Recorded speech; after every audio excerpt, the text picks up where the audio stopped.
that a raspy voice isn't just sexy, it isn't just soulful, it is a symptom.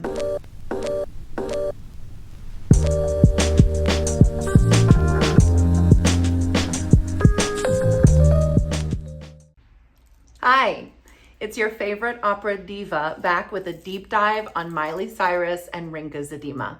I'm here to ask the question, what happens when a child star destroys the very voice that made them famous? And what if that destruction was kind of the point? I'm Azzarra. I'm a professional opera singer and voice scientist, and I am interested in culture and how it shapes and breaks us and remakes us. I come from a classical music background, so a lot of my channel is technical analysis of singing, but I also care about life and art and beauty and all things artist. And in my head, I am capitalizing artist. I am one of those people. You can click out of this if this is not for you. Today, we're talking about Miley Cyrus. Not just the Disney star, not just the tabloid rebel, not just the girl, the woman that we horrifically bullied in 2013, but the artist. The artist who tore her voice apart in a record-breaking break and still came out on top. We'll explore who Miley is, the tendencies of her natural voice, how she physically damaged it, the medical and pedagogical details of that damage, and why I think that damage in a way was kind of intentional, a purposeful move. Before I dive in, here's a disclaimer. Opera singers are trained to try to use the most efficient and anatomically healthy technique possible. So when I talk about proper technique or good technique or efficient technique, there is no morality in technique, okay? Not every artist is going to focus on the same thing. And the human instrument is capable of making incredibly different, an incredible variety of sound. And not all of that sound is healthy.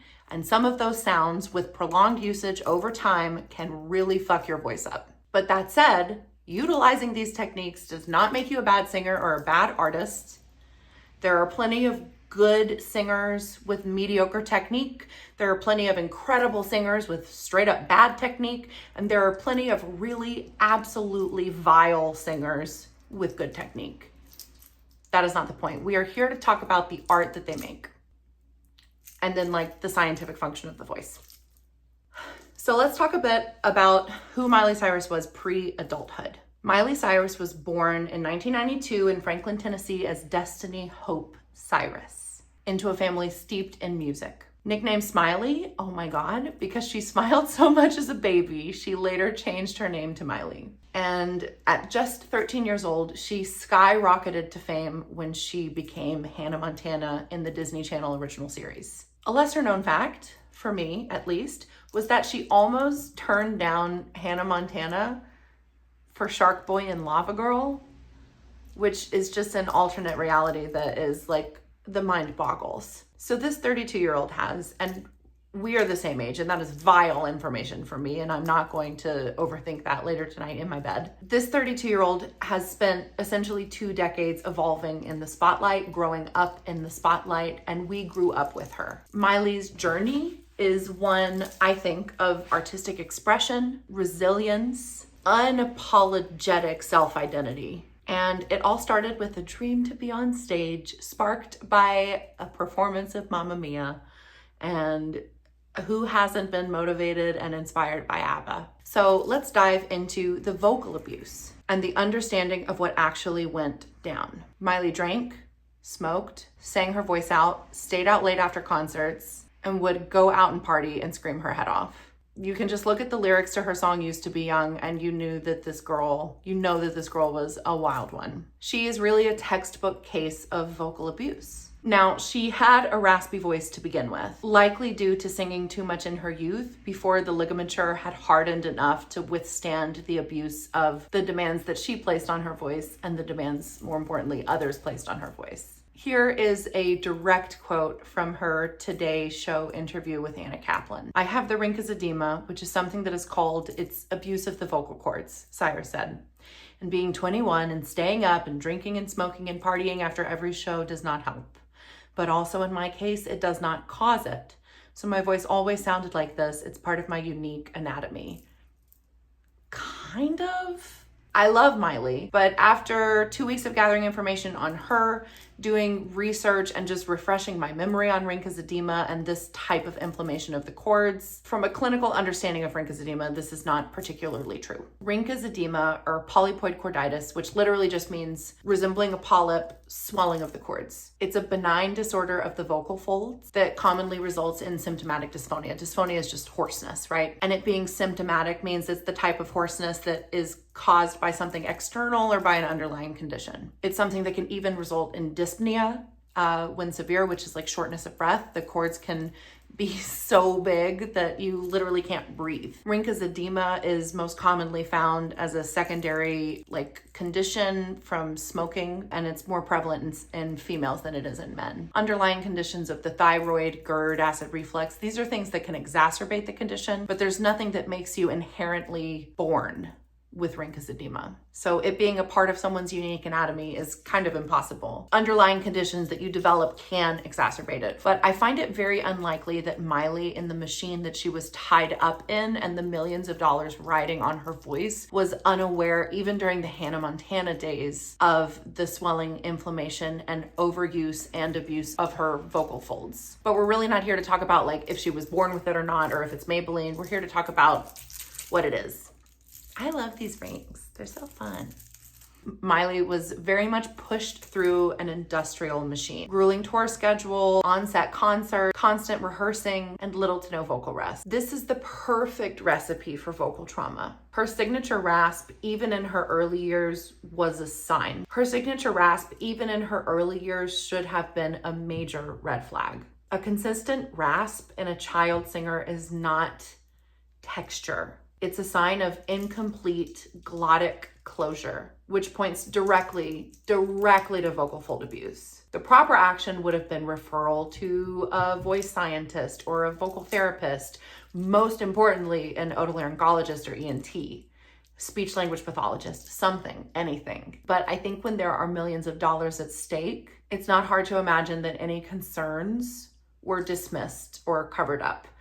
And I also would suspect that Disney didn't particularly care what happened to Miley after she hit adulthood. Either no one said anything or someone did and they were ignored or covered up, because Disney was printing money off of her singing voice. So by her late teens, the damage has become a permanent fixture. Not a stylistic choice, but a structural limitation. She has officially lost the ability to sing cleanly. She has Rinkus edema. And this is a benign but serious disorder. I think people hear the word benign and they shrug it off, but benign just means that it's not cancerous. It doesn't mean that it is not serious. At this stage, the Rinkus edema, and the Rinkus space is the gelatinous layer, the most superficial layer of the vocal fold tissue. It's responsible for healthy vibration, also known as the mucosal wave, which sounds absolutely disgusting, but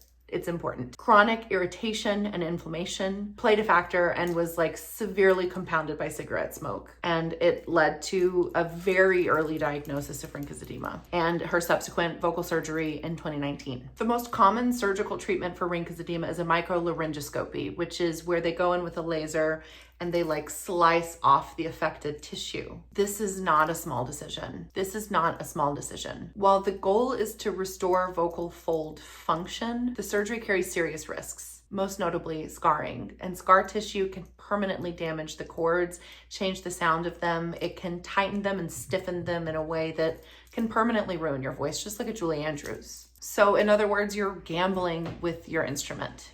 You only get one voice. For a singer, it's not just a health choice to get this surgery, it really is an existential one. But to fully understand why Rinkus edema causes this type of damage, let's talk about how the vocal folds work. So let's talk about how the vocal folds move.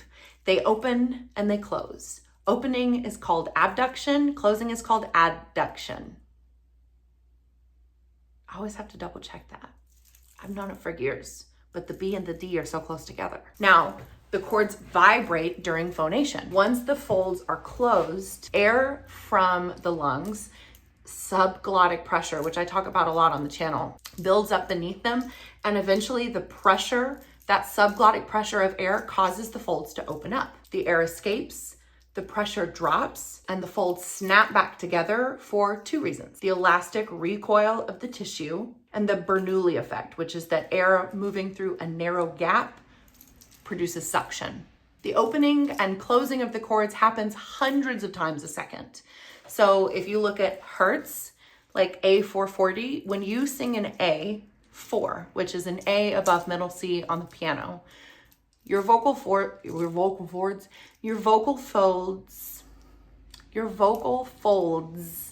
are vibrating at 440 times per second to produce that pitch. To sing higher pitches, your cords stretch and thin out.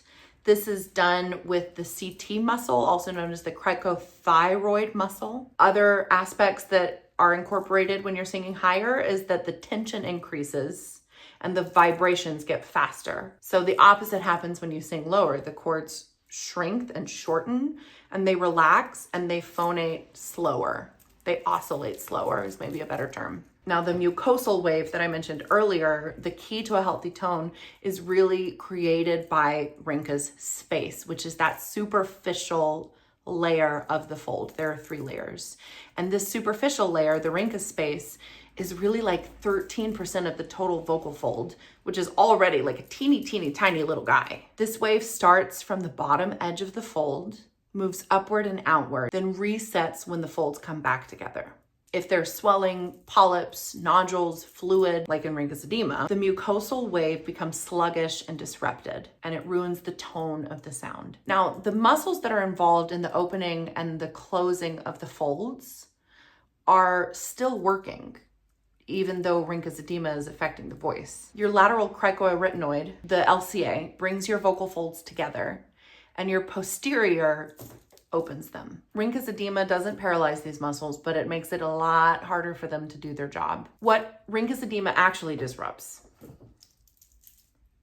massive fluid increase in the cords. So when the LCA contracts to bring them together, it's sloppy and sluggish and literally sopping wet. The effects are incomplete closure of the cords, because you do want them fully lined up and zipped up, closed. A leaky, breathy phonation, because if they can't close all the way, what's going to escape out of the sound, right? The subglottic pressure, which is just air. And an effortful sound production, because it's twice as hard to lift a bucket full of water as it is to lift an empty bucket. There's also a decreased fold flexibility. Like when you go for a high note, you can't thin out the cords and stretch them in the same way because they're so bulky. Like, think of a dry towel. You can stretch a dry towel further than you can stretch a wet one because it's full of water. You experience a really extreme loss of range, and you can also deal with a slower vibratory rate, which means your voice can have a tendency to sag and not quite be at the pitch you want it to be. Just think of it like this. You have a motorized stage curtain, and the motor works perfectly, but the curtains are wet. They're sopping wet. So when you press the motor to pull the curtains closed, they will come together, but it's just gonna be mush. They'll move, but they won't move as fast as they normally do. And that's why it's important to know that a raspy voice isn't just sexy, it isn't just soulful, it is a symptom. All of this to say, Miley used this not as a setback, but as a way to reinvent herself, which I think is incredible. I think this damage to her voice helped set her apart. It helped sever her from her child star persona, and it reintroduced her as an adult. So let's talk about the child star curse. The industry expects you to be sweet, it expects you to be innocent, it expects you to be feminine. You're supposed to preserve your youth, not grow up, not change, and definitely not get loud. It's not just nostalgia, it is infantilization as a marketing tool. But Miley refused to play along. Miley's rebellion wasn't just teen angst, it was a survival strategy. We should stop pretending that the 2013 Miley was out of control. She was wrestling back control from a system that commodified her since she was 13 years old. And from Hannah Montana to Banger, she didn't just age. She grew up in a machine that made millions of dollars off of sexualizing young children, and still does to this day. What I truly, truly love about the VMA's performance. As sexualized as Miley was during the VMAs, she was not infantilizing herself, and that is more than I can say for a lot of singers and actresses who have gone through the Disney machine. I know y'all are thinking of someone right now. That sexuality wasn't for male comfort. It was aggressive. It was confrontational. It was messy. It wasn't about being desirable. It was about being unignorable. She wasn't saying love me. She was saying deal with me. Miley's transformation wasn't just rebellion, but it was rebellion, I think, on her terms. And I think it was extremely marketable. She was able to so strongly shift out of the Hannah Montana persona that she became an adult overnight. And we didn't like it, but it was the facts. And in doing so, she joined a long line of female artists who had to burn away their pasts to be taken seriously in the present.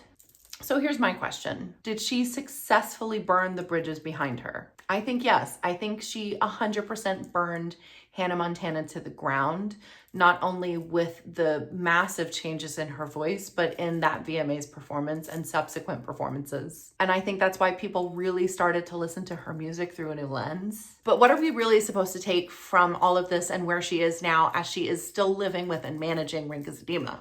Well, for all of the artists who might be listening or the fellow singers, your voice is not static. It will break. It should break. Sometimes that break is literal. Sometimes that break is emotional, but it will break. What matters is how you rebuild. Miley's voice didn't just break. I think it cracked open a new era of her artistry. She teaches us that vocal change doesn't need to be vocal death. It can be rebirth, even though that can be really scary. For child stars and public figures, you are allowed to grow up. You are allowed to be messy. You are allowed to take back control of your life. We punish women for trying to be mature in public, especially when it's not palatable to us, or if it's not pretty or profitable in the way that we want. But Miley showed us that growing up imperfectly, even growing up ugly, not literally, she's gorgeous, but growing up imperfectly can be an act of power. The voice is an autobiographical instrument. It holds space for memories. It holds trauma. It holds beautiful memories. Miley's rasp, to me, is not an artistic flaw. Yes, it's a physical flaw, but it is not an artistic one. It is a record of her life. It is the sound of someone who refused to stay silent in a structure and a system that forced her to obey. And she came out of it still singing. I mean, different, but still singing. But for how long? Because she still has Rinkus Edema. We got to keep going back to that point. Okay. So what happens if Rinkus edema is left untreated for too long or is mismanaged? The edema becomes fibrotic. This means that the fluid in Rinkus space over time can harden, which is, and if you're a fan of Miley and her career, is terrifying, and you should be afraid. Instead of soft, puffy tissue, you get swollen, hard, permanently damaged, stiff tissue. This is like the vocal folds trying to vibrate with scar tissue glued to them. So the translation here is permanent pitch lowering, irreversible hoarseness, complete loss of the high register, and the mucosal wave becomes flat or completely absent. So this type of fibrotic tissue, when I say permanent pitch lowering, I don't mean, oh, her voice is low forever. I mean, there is a possibility that she won't be able to produce accurate pitches. So not singing in tune even is a possibility with continually untreated or mismanaged edema. The longer the folds stay swollen, the more the body adapts to the pathology as the new normal. This leads to vocal fold thickening, asymmetry, and something that Miley has already admitted to, polyps. You start with the swollen cords, but the cords say, oh, I guess this is how we live now. And then where that spot of asymmetry is, just a hard nodule forms, and that's a polyp. So once you develop a polyp, and Miley has admitted to having one that she's not getting surgery on, you become functionally disabled as a singer, even if you can still make noise. Eventually, surgery is the only option, even if it strips your cords, even if there's scar tissue. And so let's be brutally clear from the polyp, like the admission of the polyp. Miley could and probably already does have irreversible vocal damage. She has adapted her technique to work around it. We've all noticed like the lowering in her range, that early soprano clarity likely it's gone for good. So even with surgery and therapy, there are aspects of her voice that she will never get back. But that said, there are things she can do to preserve the voice that she has now and to strengthen what's around it, which I think she's already doing. And in general, I think there's something extremely powerful when women stop sounding pretty. I think a lot of the research that I've done on this and on Miley just really has me reflecting on the way that we consume female pop stardom. There's such an obsession with watching them unravel and like seeing the pain that they go through to rebuild themselves. It's very voyeuristic, I think, but also for women, it's just really relatable. Yeah, I can't think like off the top of my head with the camera in front of me, I can't think of other singers or artists that I have like seen this cycle in, but I know it exists. So please drop it in the comments. Especially if you want to do another deep dive on like vocal stylings or vocal issues. The really uncomfortable truth with me about Miley is like, what's going to happen? What's going to happen? Is she going to develop fibrotic tissue and never be able to sing again? I mean, only time will tell, especially with her saying that she's not planning on getting a vocal surgery to remove the polyp that's currently on her cords. If Miley is a star that burns too bright, too fast, and burns out, how is she going to like reinvent herself in the world of pop? Or is she going to disappear? Is she just going to turn into another soundbite? Like what's going to happen? I think she's going to stay an icon, but I mean, for sure her career, at least as a vocalist, has to be shortened in some way. I don't know. I'm very interested in your thoughts on this. So that's me. I hope you enjoyed this video. It was really fun for me to put it together. I love talking about this type of stuff. If there are other singers you know with medical conditions, or just like people you want to do a deep dive on, I would love to hear about it. Otherwise, you can look forward to a technical analysis incoming soon on a singer, well, maybe some of you know and love, Dimash Kudaibergen. That'll be the next episode to hit the channel. And I hope you'll all check it out. Thanks so much for watching. If you found this entertaining or fun or learned anything at all, like and subscribe. Dink.